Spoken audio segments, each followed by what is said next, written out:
Bienvenidos nuevamente a la biblioteca de Diomedes, como siempre por Esdrújula TV. Hoy la invitación es un viaje a la historia regional de nuestro país.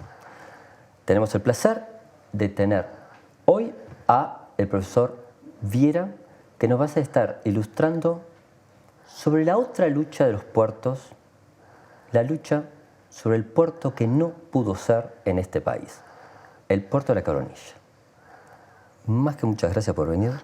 Bienvenido nuevamente. Por la presentación, Jorge, sí. Entonces, contame, ¿por qué historia regional para empezar? Bueno, supongo que primero porque me crié en la Coronilla, la colonización formal, como lo digo ahí en el libro, influyó mucho en el gusto por la historia regional, el gusto por la historia de la zona rochense, y bueno, por una afición personal, ¿no? Por la historia, un gusto por la historia muy importante, que me llevó a ser profesor de historia. Y por la investigación más tarde histórica, ¿no? Primero por la historia, luego por una pasión por la investigación histórica, por mi Rocha querido y mi Coronilla querido.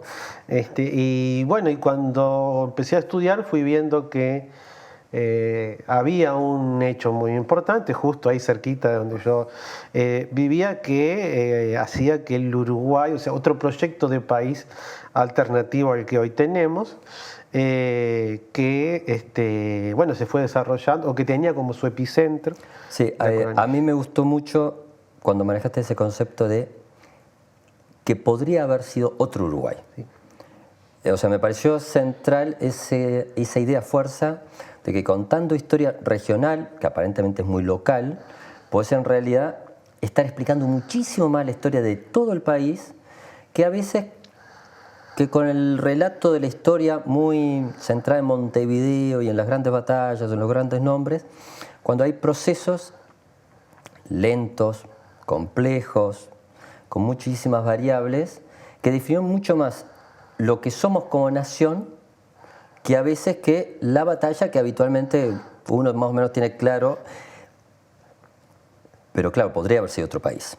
Entonces, eso fue lo que me fascinó de tu libro.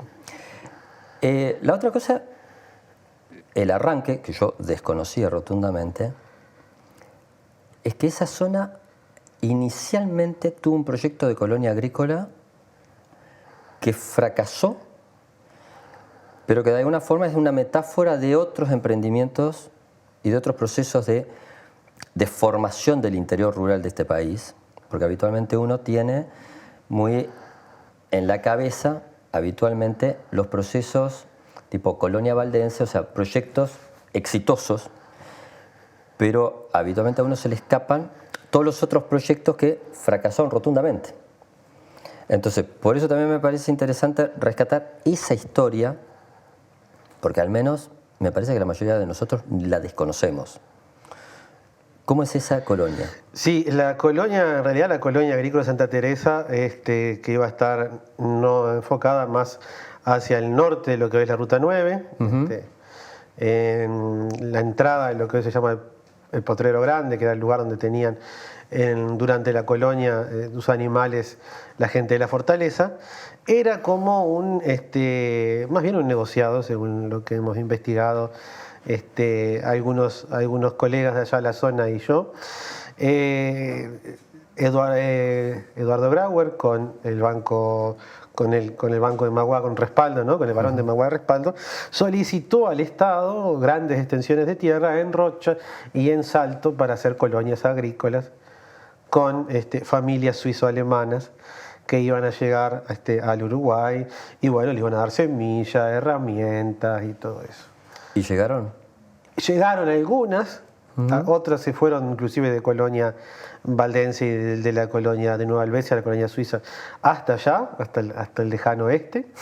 Y claro, cuando llegaron se encontraron sin nada. Un bello páramo porque no había árboles, no había nada, un frío, mucha arena y poca posibilidad de cultivar. Y se encontraron que no les daban los títulos de las tierras, no les daban todo lo que habían prometido. y bueno, se terminaron emigrando hacia otros lugares del país.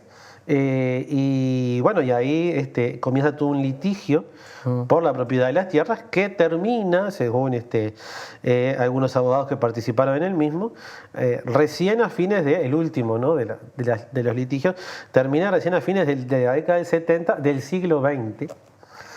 Porque claro, los colonos que se quedaron, que fueron 4 o 5, comenzaron procesos de reconocimiento de sus títulos, comenzaron procesos de reconocimiento de los beneficios que les habían prometido, y en realidad el Estado uruguayo durante el gobierno de Máximo Santos termina liquidando esa sociedad entre Grauer y Magua. Y bueno, retomando el poder, retomando la propiedad de las tierras estatales que Grauer había pedido para hacer colonias. Para ir focalizando, Sí. Grauer, padre, hijo del político ballista que es asesinado en la década del 30, ¿no? Sí, padre o abuelo me parece. Padre o abuelo. Abuelo, sí. Ah, ok. Siguiente punto, que me parece un elemento clave incluso hasta para entender después la racionalidad del debate sobre la viabilidad de un puerto en Coronilla. Sí. ¿Estamos a cuántos kilómetros de la frontera? 22. 22 kilómetros. Una frontera que se ha ido moviendo a lo largo de los siglos. Sí. En el cual, para gran parte de los montevideanos, por decir una forma, bueno, es allá muy lejos donde se termina el país, y tú la otra vez rescatabas algo que me pareció maravilloso, porque yo lo desconocía, que del otro lado de la frontera, cosa curiosa, los brasileños ven a esa parte de Río Grande como no tan Brasil como el resto de Brasil. Sí, ahí hay dos cosas. Yo recién decía el lejano oeste, ¿no? Sí. El lejano oeste porque, bueno, el ferrocarril llegó a Rocha, la última capital departamental en que llegó el ferrocarril, 1928. Perdona, Rocha como departamento surge como decisión de Maldonado. Surge como decisión de Maldonado en 1881. Ajá. Hay desde esa década del 80 del siglo XIX distintos proyectos de trazado de ferrocarril hasta el departamento de Rocha, desde Montevideo hasta inclusive la Laguna Merín, hasta el propio Chuy, hasta el propio lo que es Cebollatí, varios trazados que nunca se concretan, y recién en 1928 llega el ferrocarril por primera vez a la ciudad de Rocha, que es la única vía que va a conectar el departamento con Montevideo. Había un pequeño tramo desde el principio del siglo XX que unía la ciudad de Rocha con el puerto de La Paloma. Pero vías de comunicación con Montevideo rápido, si se quería hacer, tendría que ir hasta La Paloma, tomarse el vapor que lo trajera hasta Montevideo. Entonces, no es casual, yo lo descubrí armando este libro y leyendo información para él, reflexionando también, que el ferrocarril llegara recién, ya entrado el siglo XX, a esa zona. Rocha es producto de esa decisión de Maldonado, es producto de la frontera. Si bien no tenemos de repente tanto el influjo del portuñol como lo puede tener en otras regiones del país, pero producto de la frontera. Y se remonta al tiempo en que Ceballos fundó San Carlos con familias principalmente azorianas que había traído de su última conquista a Río Grande.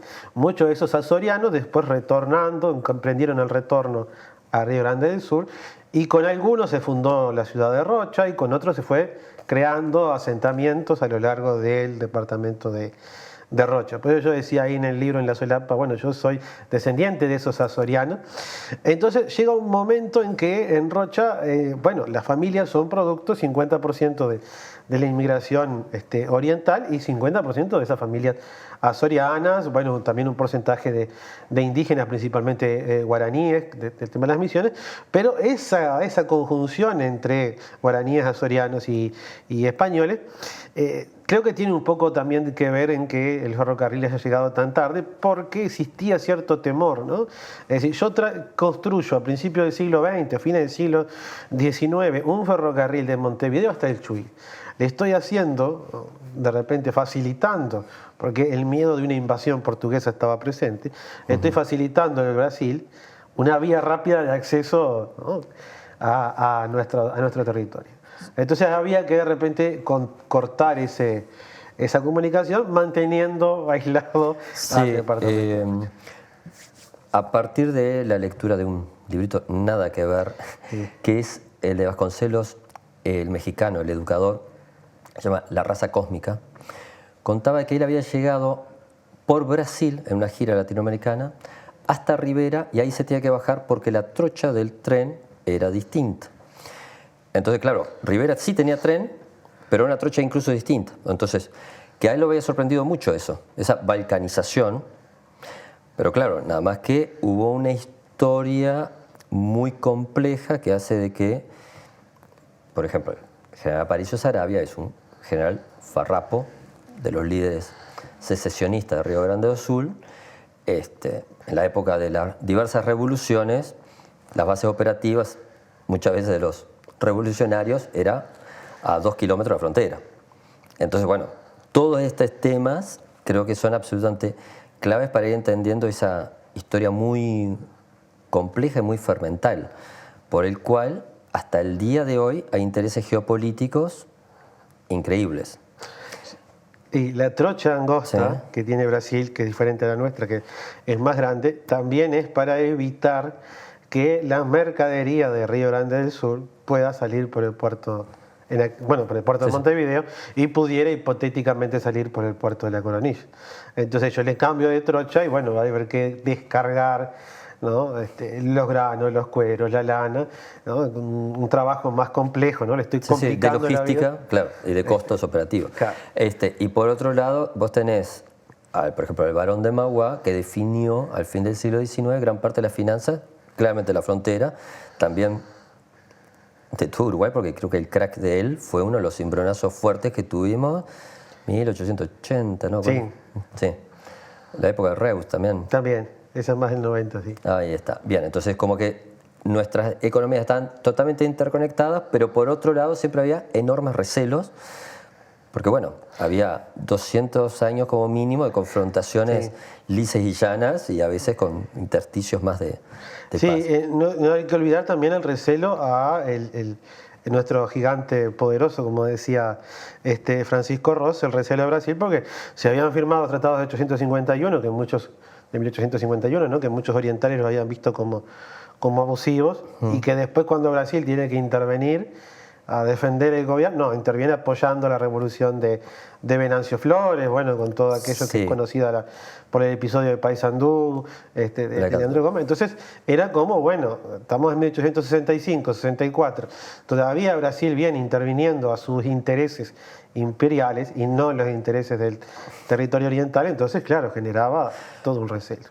Bueno, claro, se ha dicho, corregime, se ha dicho de parte de que nuestro proceso de independencia formal se debe a que el emperador de Brasil declara, básicamente expulsa a la provincia cisplatina del imperio y bueno, y automáticamente al estar en ese limbo, bueno, quedamos como independientes con una dirección que era la República Oriental del Río Uruguay, que al principio los ingleses querían que se llamara Estado de Montevideo, o sea, el puerto de Montevideo con un hinterland. Exactamente. Que eso también nos va a servir para entender un poco lo del puerto de Coronilla, ¿no? O sea, que cómo los intereses europeos estaban tan afincados en el hipotético puerto natural de Montevideo, que en realidad lleva mucho trabajo que exista. Menos trabajo que el de Buenos Aires, que ese es mucho más artificial que el nuestro, que igual también hay que trabajarlo mucho. Sí. Entonces, habitualmente nosotros estamos bastante programados para entender la rivalidad del puerto de Buenos Aires con el de Montevideo. Gran parte de nuestra historia nacional y nuestra definición como país está pautada por ese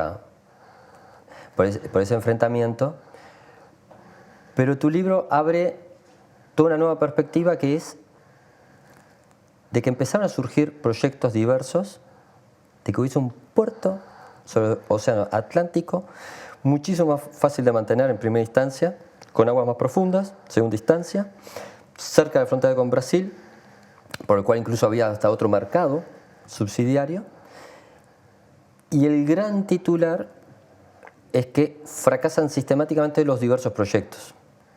que ahora vos vas a ir historiando cada uno, pero el gran titular es que más que por un problema de que hubiese mucho viento y que hubiese poco vía de transporte, porque estaban calculadas esas vías de transporte, incluso hay un proyecto muy interesante atravesando hasta el departamento de Artigas, todo por la frontera, la vía férrea, fracasan básicamente por la oposición de los permisarios del puerto de Montevideo.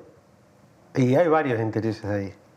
Bueno, vamos a empezar por el primer proyecto y vamos avanzando. Bueno, nos ubicamos en Uruguay, ¿no? Ya había pasado la Guerra Grande, teníamos un poquito más de conciencia de país y comienzan a presentarse una serie de proyectos. El Uruguay estaba buscando su desarrollo, su forma de darse como país, ¿no? Estaba como creciendo y madurando en ese sentido como país. Entonces surge distintos análisis de distintos políticos y algunos hombres de negocios de la época, ¿qué desarrollo le vamos a dar al Uruguay de aquí en más? Ya tenemos con el puerto de Montevideo, su zona de influencia, etcétera, pero si tenemos en cuenta nuestra costa oceánica, podemos impulsar el desarrollo de esa zona. Ya existían proyectos del tiempo de la colonia de apostar al desarrollo de nuestra costa oceánica y la cuenca de la Laguna Merín. Ya inclusive, sí. Perdona, vamos a una pausa chiquita y volvemos enseguida. Y nos quedamos arrancando en Laguna Merín. Está.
A partir del jueves 21 de octubre y todos los jueves a las 20 horas, los invito a compartir este espacio que llamamos El Puente, un espacio donde invitaremos a los más grandes políticos de este país, pero los descubriremos desde su lado humano. El Puente va todos los jueves a las 20 horas por Esdrújula TV. ¿Lo ves en ese momento o cuando tengas ganas?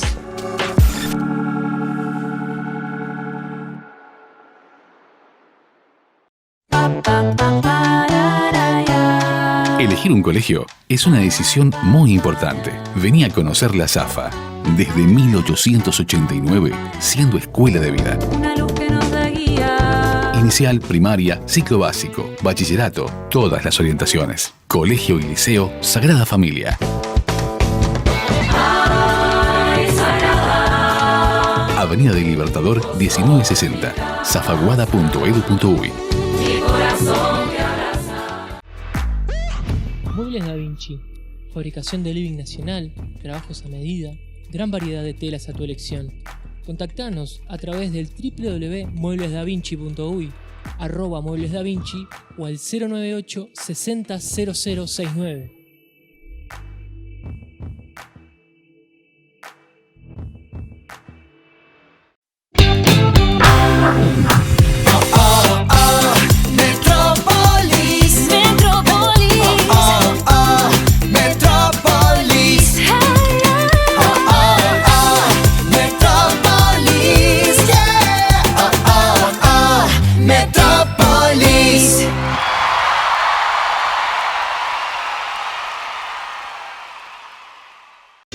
Los jubilados y pensionistas, en el directorio del Banco de Previsión Social, cumplimos 30 años de unidad en la diversidad.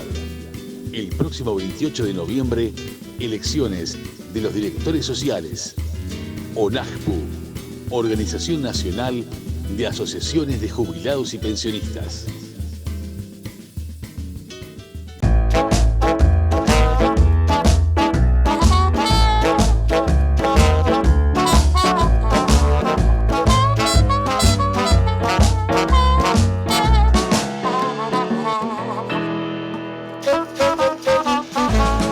Proba una gran hamburguesa, como vos la querés. Signature Collection by McDonald's presenta la nueva American Barbecue. Ahora también con 3 carnes. Sabor premium, sin tanta pose.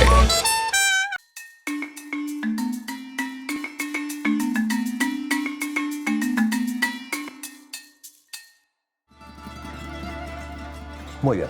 Estamos llegando al primer proyecto que incluía la Laguna Merín como objetivo también. Sí. ¿En qué año estamos hablando? Estamos hablando del siglo XVIII, Sí. fines del siglo XVIII. Ya había varios proyectos de los españoles porque, bueno, según los mismos españoles y algunos historiadores orientales que después lo investigaron, los propios españoles no pensaban en un Uruguay centralizado en Montevideo, sino que pensaban que el puerto de Maldonado podía constituirse, o sea, la ciudad y el puerto de Maldonado podía constituirse en un segundo lugar, polo de desarrollo alternativo a Montevideo para, bueno, impulsar el desarrollo de toda esa zona que hoy en Uruguay conocemos como la zona este del país y bueno, entonces incluían propuestas de construcción de ferrocarriles y de puertos en distintos lugares de la costa oceánica, desde Maldonado hasta el Chuy. Entonces había proyectos de canalización del arroyo Chuy hasta el arroyo San Miguel y de ahí poder remontar hasta la Laguna Merín. Inclusive había también propuestas de canalización o de crear un canal con el que se pudiera ingresar. Perdóname, ¿eso es lo que actualmente se conoce como el Canal Andrioni? ¿O No. Eso es distinto. Es muy distinto, después lo vamos a... Bien. Uno de los últimos proyectos lo vamos a conversar.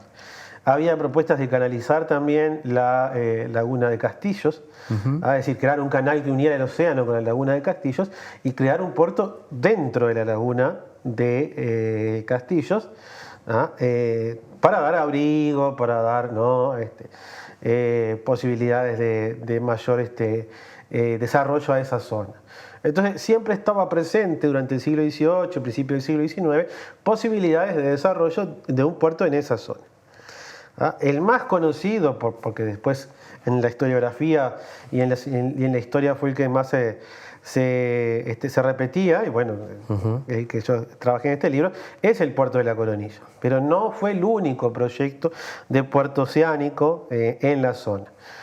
Porque, bueno, a veces yo de repente uno leyendo, mientras buscaba información, investigaba para este libro, bueno, algunos dicen puerto oceánico y solo hablaban de la Coronilla. En realidad hubieron varios proyectos en diferentes lugares.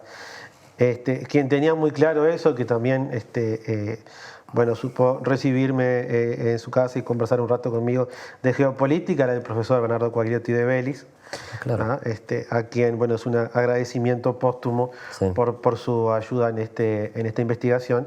La tenía muy clara y tenía varios artículos, inclusive explicando los distintos procesos de cada zona de la Laguna Merín, del desarrollo del canal que unía el arroyo Chuy con el arroyo San Miguel, la Laguna del Castillo y, bueno, después el puerto de La Paloma también.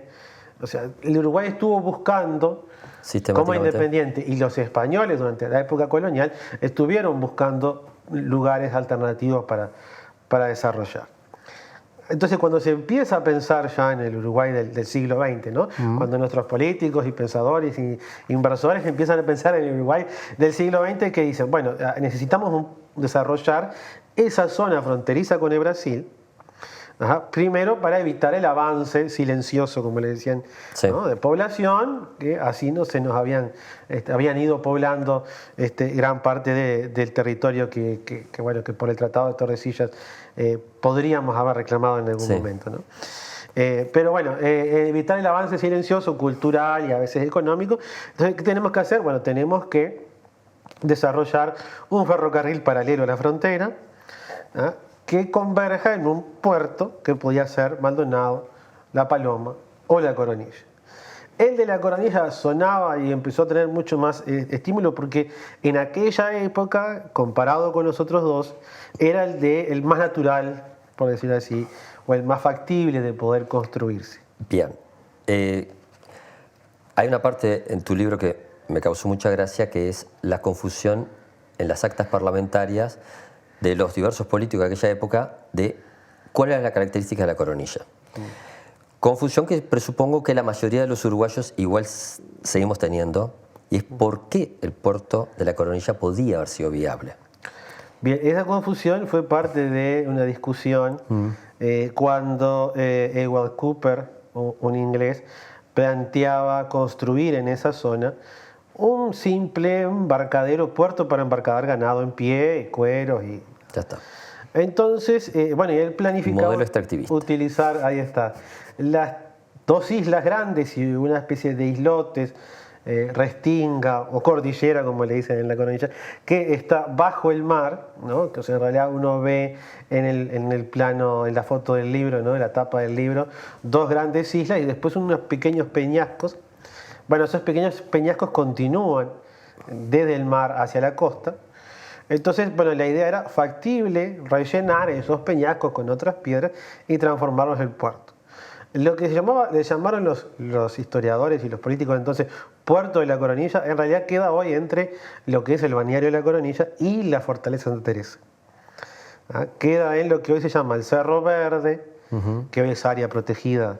Sí, eso me pareció, ¿no?, muy interesante. Integra el área protegida, el Sistema Nacional de Áreas Protegidas con el Cerro Verde, Las Piedritas, que es otra pequeña punta rocosa, y la serie de islas llamadas Coronilla, Cerro Verde, etcétera, que antiguamente los navegantes les pusieron los castillos chicos para contrastarlo con los castillos grandes, claro, que están en la zona de balizas, ¿no?, principalmente. Entonces, los castillos, la zona de castillos chicos era lo que los navegantes antiguamente llamaban, lo que hoy conocemos como la zona del Cerro Verde, las islas y la punta, lo llamamos La Piedrita, pero en aquel momento era Punta Loberos y Punta Coronilla. Entonces, quiere decir que esa zona, aparte de generar la posibilidad de puertos, también generaba la enorme posibilidad de naufragios. Sí, en realidad... Porque todos esos peñascos, si no las conoces y si no sos hábil en las aguas... Sí, y de todas maneras, como no entraba mucho en las rutas. En la ruta de navegación, hay 1 o 2 naufragios. Parece, me va a matar porque no sé cuánto. Sí, el más conocido es el vapor Porteña, sí, pero que no fue un naufragio, lo atracaron ahí porque fue un acto de piratería medio revolucionario a fines del siglo XIX. Ah, claro, porque aparte hay algo deslumbrante en una de las páginas de tu libro que rescata la historia de uno de los primeros asentamientos por el Capitán Moró. Capitán Moró, sí. Que yo estaba entusiasmado de ir con una palita a empezar a escarbar ahí, que algo voy a encontrar, me imagino. Bueno, en el libro yo digo que en realidad cuando las actas del Cabildo de Soriano consignan que fue la expedición de Zavala a expulsar al Capitán Moró, dice castillos. Ajá. No explica si es castillos chicos o castillos grandes. Claro. Por su cercanía a la zona, ¿no?, de lo que se antes llamaba la Vaquería del Mar o la zona de la Laguna Merino, o por la posibilidad de establecer ahí un refugio tipo puerto, por la posibilidad que le daba hoy lo que es el Cerro Verde, que antes era la Punta Coronilla, con varios montecitos de Coronilla, es de suponer que fuera Castillos Chicos, claro, pero es algo que todavía está... Sí, sí. Porque era un lugar lógico para guarecerse, porque estabas totalmente aislado, podías llegar por el mar y tenías protección natural. Exactamente. En términos estratégicos y geopolíticos, era brillante para hacer una punta de desembarco. Sí, y porque antiguamente era también usado por los correos españoles, los barcos españoles que no podían realmente llegar porque había mal tiempo, porque se preveía tormenta, porque se preveía viento, a Montevideo o a Maldonado, atracaban en el puerto de la Coronilla, que no era puerto, en realidad en ese lugar, ahí, sí. Y bueno, bajaban en la nochita y dejaban el correo ahí hasta la fortaleza, y de ahí venían los chasques traían hasta Montevideo. Entonces ya era usado. Entonces cuando yo, por eso decía, hablábamos el otro día, empiezo a buscar en los mapas, los primeros mapas que hay en nuestro país, aparece la denominación Puerto Coronilla. Y está como está hoy, o sea, no había nada, las islas y el Cerro Verde y la arena, ¿no? Entonces, ¿por qué llamarle puerto a algo que no era, ¿no? Uno piensa en puerto y se imagina construcciones, muelles, bueno, hoy en día grúa, todas esas cosas. Pero en aquel tiempo decía puerto. Qué raro, no había nada. Entonces, claro, ¿por qué era usado como puerto? Entonces después encuentro, buscando en el Archivo General de la Nación, un libro que se llamaba Libro Mayor y Manual de la Receptoría General de Fronteras de Santa Teresa de 1832. Entonces, al principio uno mira con desconfianza, ¿no? Es decir, bueno, sería en Santa Teresa, podía ser en Maldonado, no sé. Pero no, después uno empieza a ver que el receptor general, Sáenz de la Maza, comienza, bueno, a registrar ahí en el libro mayor, le envío determinada cantidad de dinero al puerto de Maldonado, que estaba en las arcas de acá, le envío al general Rivera que me pide tanta cantidad de dinero. Entonces, efectivamente, por lo menos en gran parte del 1832, funcionaba ahí una especie de aduana, diríamos hoy en día, y 3 buques visitaban regularmente la zona, por lo que el receptor general les cobraba impuestos por guarda, impuestos por amarre, o sea, impuestos por estar ahí anclados en el puerto, impuestos por descargar a los buques. Queda el Anchón Oriental, que hacía la comunicación Montevideo con la receptoría, un iate brasileño, que también venía a buscar cueros y carne salada, y esporádicamente, por lo menos 2 veces en ese año, vino la coleta norteamericana Emir Cook, que venía a cargar pieles de lobo, ¿no? Porque en las islas, al igual que en muchas de las islas de la costa oceánica, claro, había lobos, entonces se ve que venían, cargaban pieles de lobo, y les cobraba guarda, ¿no? Impuesto por guarda, impuesto por amarre, y claro, existía, o sea, los hechos eran un puerto. No precisaban en esa época, ¿no? Las obras de estructura que de repente precisaban otros puertos que se precisan hoy en día, pero en los hechos funcionaba y se cobraba como tal. De ahí tal vez la razón por la cual apareciera en los mapas posteriores como Puerto de la Coronilla, que ahí están en el libro todos los mapas donde aparece, bueno, Puerto de la Coronilla. Puerto de la Coronilla, puerto en todos lados. Y yo decía, pero ahí no había nada, ni una tabla, ¿no? Y si hubo, no quedaban ya vestigios. Entonces eso, sumado a que en algún momento, yo trato de rescatar también en el libro la historia oral de la zona, alguien me dice, una descendiente de aquellos suizos alemanes de la fracasada colonia agrícola, el abuelo se quedó, y dice, mi abuelo llegó a embarcar cueros para Europa por ese puerto de la Coronilla. Y yo decía, ¿cómo? Sí, claro, porque venían los vapores, venían las lanchas y cargaban ahí los cueros y subían después por el puerto. Todo contrabando, ¿no? Porque realmente no pagaban, ¿no? La cuestión de que está muy asociada a aquella zona. Entonces, claro, es decir, bueno, se siguió usando, por lo menos hasta principios del siglo XX, de esa forma. Entonces aparecía en los planos y en diferentes mapas de la época como puerto.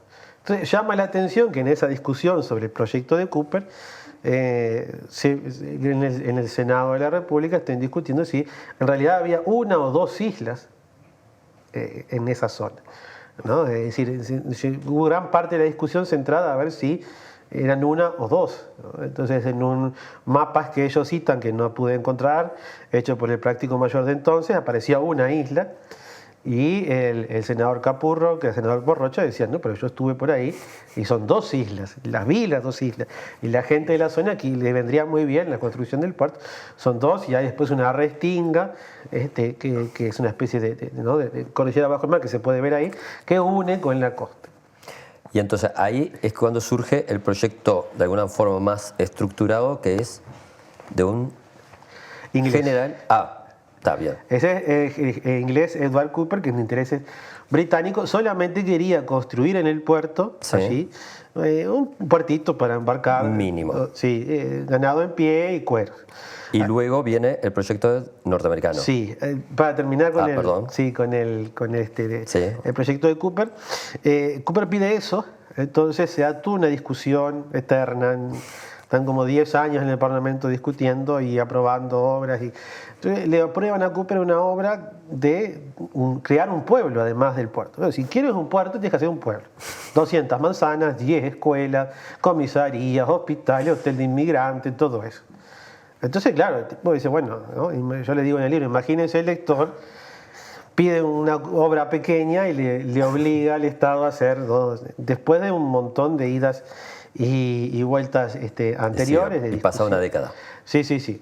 Entonces, claro, él deja después caer la concesión, pero claro, no era lo que había pedido, y se retoma en 1913, retoma Valle Ordóñez la idea del puerto, de entregar, o sea, de buscar construir ese puerto.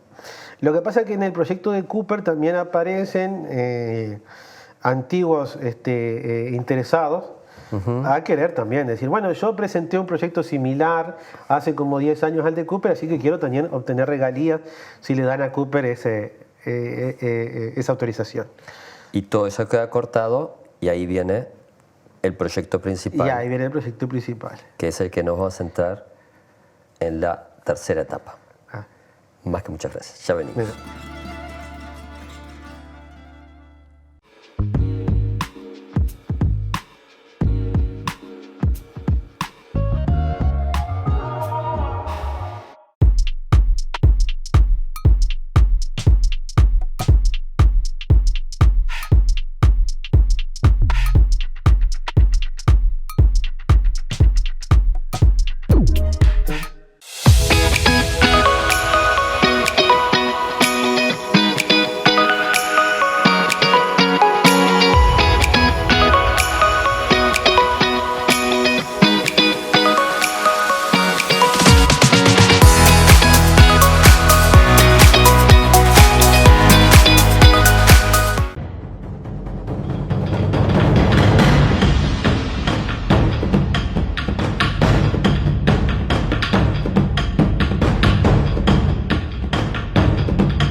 Elegir un colegio es una decisión muy importante. Vení a conocer la Safa.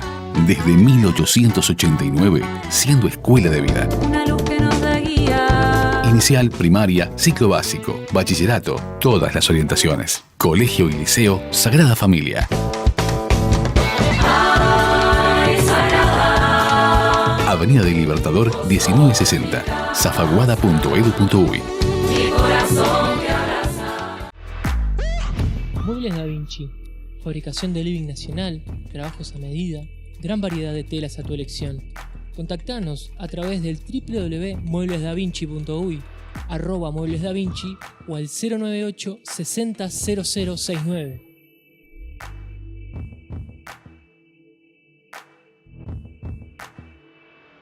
A partir del jueves 21 de octubre y todos los jueves a las 20 horas, los invito a compartir este espacio que llamamos El Puente, un espacio donde invitaremos a los más grandes políticos de este país, pero los descubriremos desde su lado humano. El Puente va todos los jueves a las 20 horas por Esdrújula TV. ¿Lo ves en ese momento o cuando tengas ganas?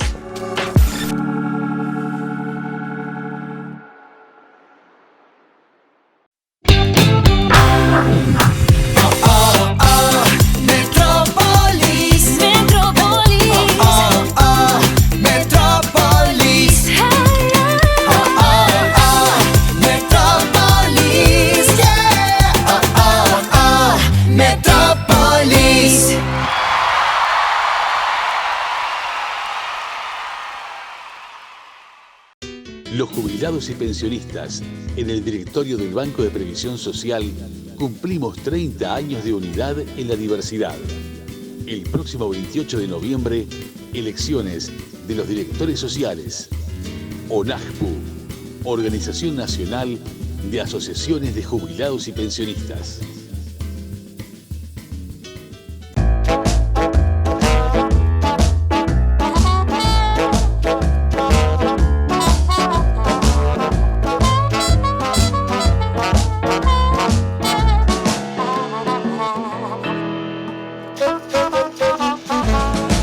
Probá una gran hamburguesa, como vos la querés. Signature Collection by McDonald's presenta la nueva American Barbecue. Ahora también con 3 carnes. Sabor premium, sin tanta pose.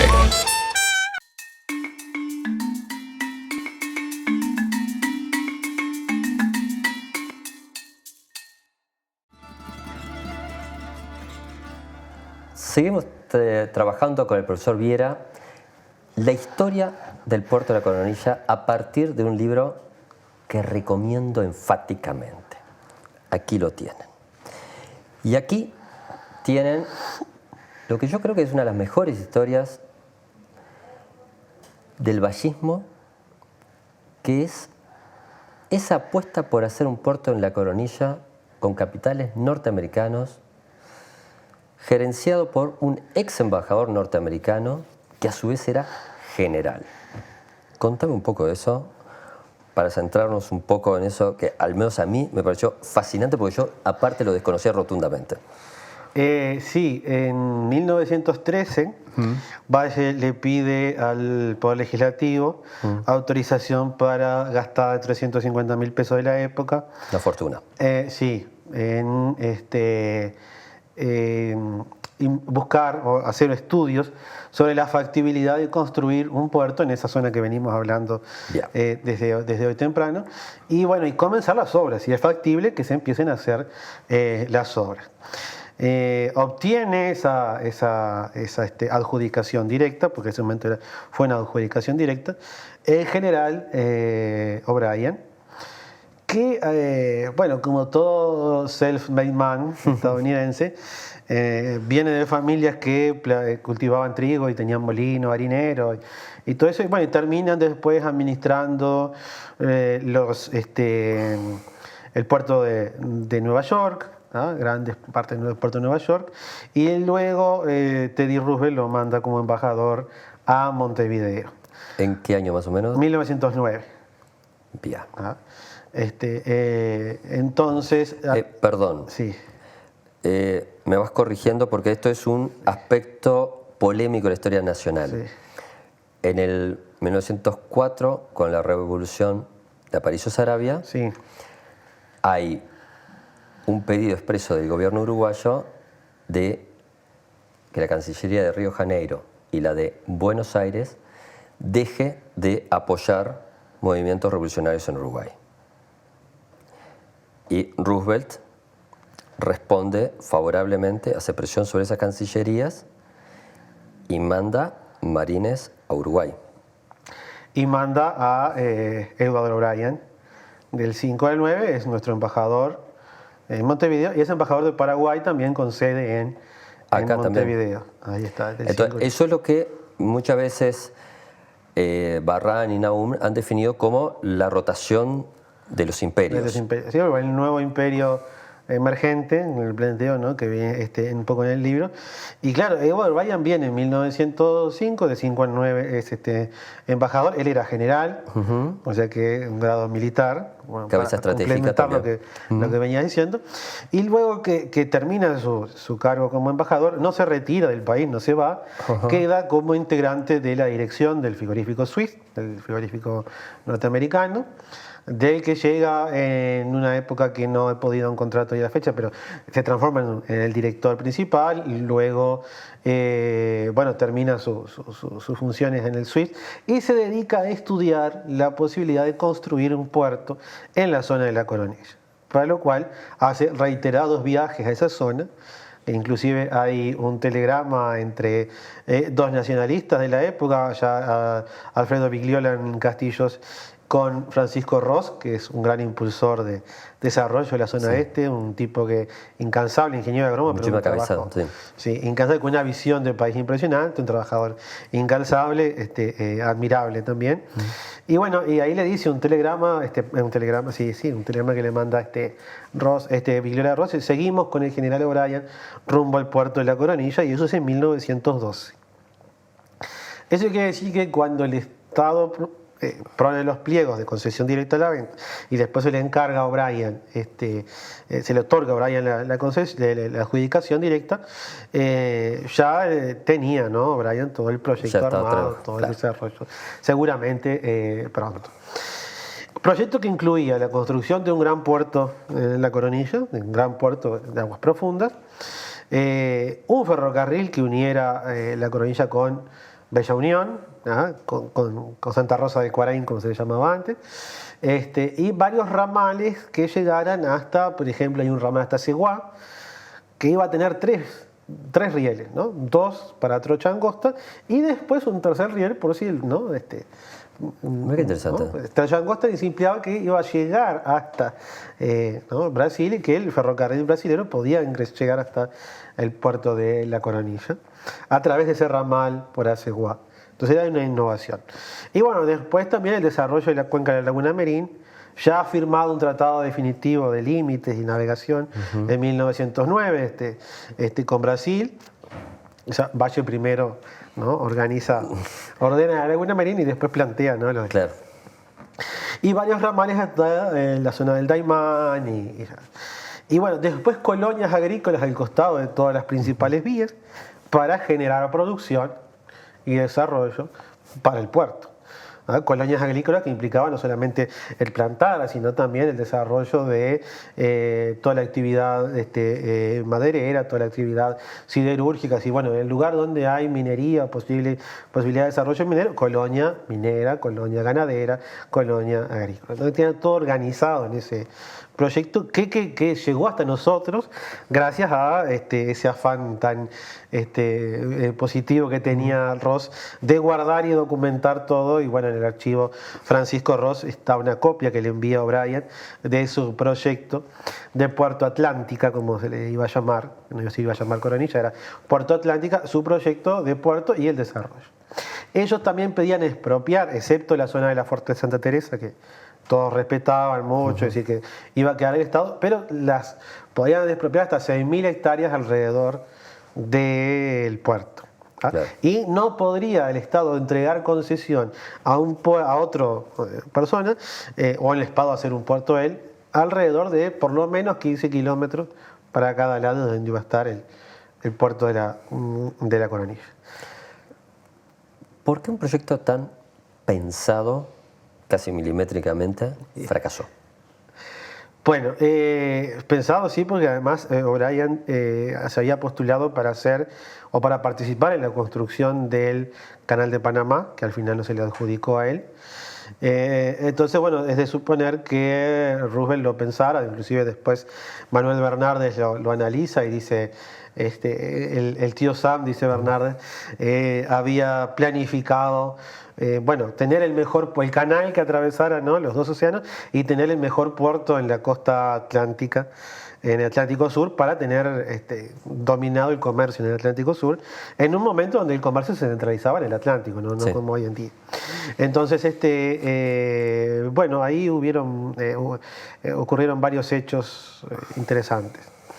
Primero, hay toda una intervención del ese entonces diputado Beltrán, Washington Beltrán, que, alguien le dice, no dice la fuente de él, pero dice, un ilustre ciudadano me dijo que acá había algo raro, y yo fui hasta el ministerio, le brindaron toda la información, entonces, encontró que la persona que O'Brien había encargado, había dicho que iba a visitar el puerto, o sea, un ingeniero capacitado, reconocido internacionalmente, que era lo que el pliego pedía, para construir allí diagramar, ¿no?, el proyecto de puerto. Nunca visitó Montevideo, se excusó por temas personales, y quien vino en sustituto de él, que era otra persona también con conocimiento, o sea, el segundo a nivel mundial de conocimiento de deporte, aparentemente habría estado poco tiempo en La Coronilla. Ahí hay toda una discusión. Washington Beltrán dice, estuvo unas horas en La Coronilla. El ministro de Obras Públicas dice, estuvo varios días viendo, porque hay que recordar que O'Brien y todos los ingenieros se trasladaron a la zona de La Coronilla, construyeron allí sus casas, carpas, para hacer los estudios. Inclusive uno de ellos, de esos ingenieros que había traído, reconocidos a nivel mundial, fallece haciendo los sondajes, ¿no? Cae al agua y nunca más se ha encontrado el cuerpo. Entonces, bueno, comienza toda una interpelación. En realidad se lo cita, sale al ministro por una cosa y trae otra, trae esa Beltrán del puerto de la Coronilla. Hay una nueva interpelación, el ministro da todas las explicaciones.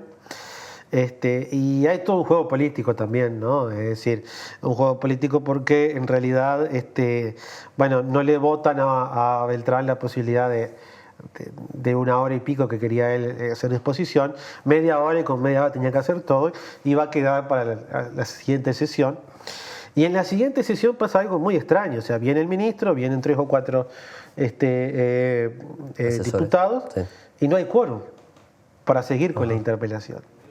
No hay quórum, algunos diputados piden que haya diputados ahí antes de entrar a la sala y no entran, o sea, el presidente de diputados hace un llamado a que entran algunos, pero sigue sin haber quórum.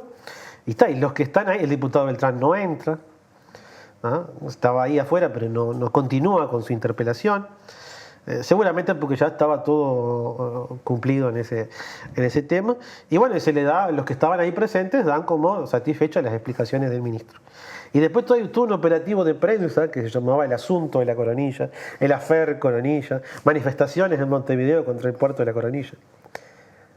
Mucho antes Dicen de UPM, que no por el centralismo. mucho antes de UPM. Claro, todo un despliegue, ¿no? de prensa en el que cada tanto salían artículos en El Plata, en El Siglo, contando, bueno, todo lo que había pasado en la Coronilla. Una de las hipótesis aventuradas mías que te había manejado era que por fin había logrado empezar a entender la racionalidad del duelo entre Valle y Beltrán.